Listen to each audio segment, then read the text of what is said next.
સૌથી પહેલા તો વિશ્વના નેતા, હિન્દુસ્તાનના યશસ્વી પ્રધાનમંત્રી આદરણીય શ્રી નરેન્દ્રભાઈ મોદી સાહેબની સબકા સાથ, સબકા વિકાસ, સબકા વિશ્વાસ और सबका प्रयास આ જે નીતિને કારણે આજે આખો દેશ એકજૂટ બની ચૂક્યો છે।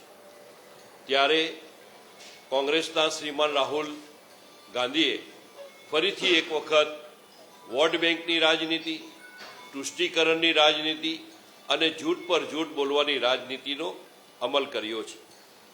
આ છેલ્લા 10 વર્ષમાં જોવા જઈએ તો આદરણીય પ્રધાનમંત્રી શ્રી નરેન્દ્રભાઈ મોદી સાહેબના નેતૃત્વમાં 140 કરોડ દેશવાસીઓ આજે પૂરા વિશ્વમાં ગૌરવ અનુભવી રહ્યા છે। પૂરા વિશ્વની અંદર ક્યાં પણ જાઓ તો સમગ્ર દેશવાસીનું ઉષ્માભર સ્વાગત થાય છે।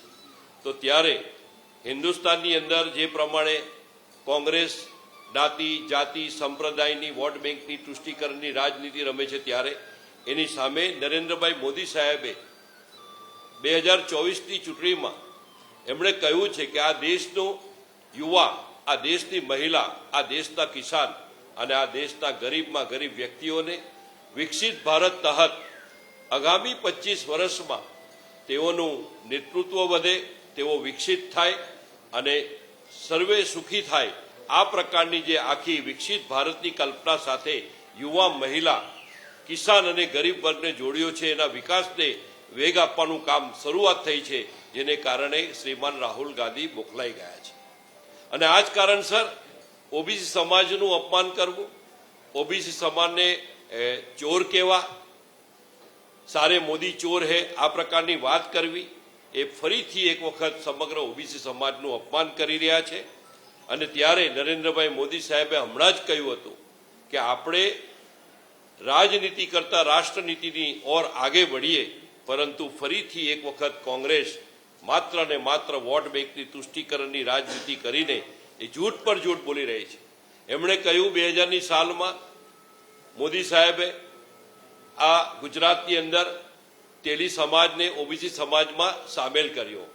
સત્ય વાત તો એ છે કે 2000ની સાલમાં મોદી સાહેબ મુખ્યમંત્રી હતા ને ભારતીય જનતા પાર્ટીનું શાસન હતું, પરંતુ તેલી સમાજને ઓબીસી સમાજમાં સામેલ 1994માં કરવામાં આવ્યો। 25 જુલાઈ 2019 ત્યારે માનીય છબીલદાસ મહેતા કોંગ્રેસના મુખ્યમંત્રી હતા અને એમના દ્વારા આ આખો પરિપત્ર ઠરાવ રજૂ થયો છે। તો આ પ્રમાણે અનેક પ્રમાણે જૂઠું બોલીને દેશના લોકોને ભ્રમિત કરવાનું જે કામ કરી રહ્યા છે, તો એક પ્રકારનો આ ચૂંટણીમાં ભયંકર એની સખત હારની બોખલાહટ એ આજે સામે આવી છે। એટલું જ મારે આ તબક્કે આપને કહેવું છે। પૂર્ણેશભાઈ, એવું લાગે છે કે રાहुल है तो मोदी है तो मुमकिन है?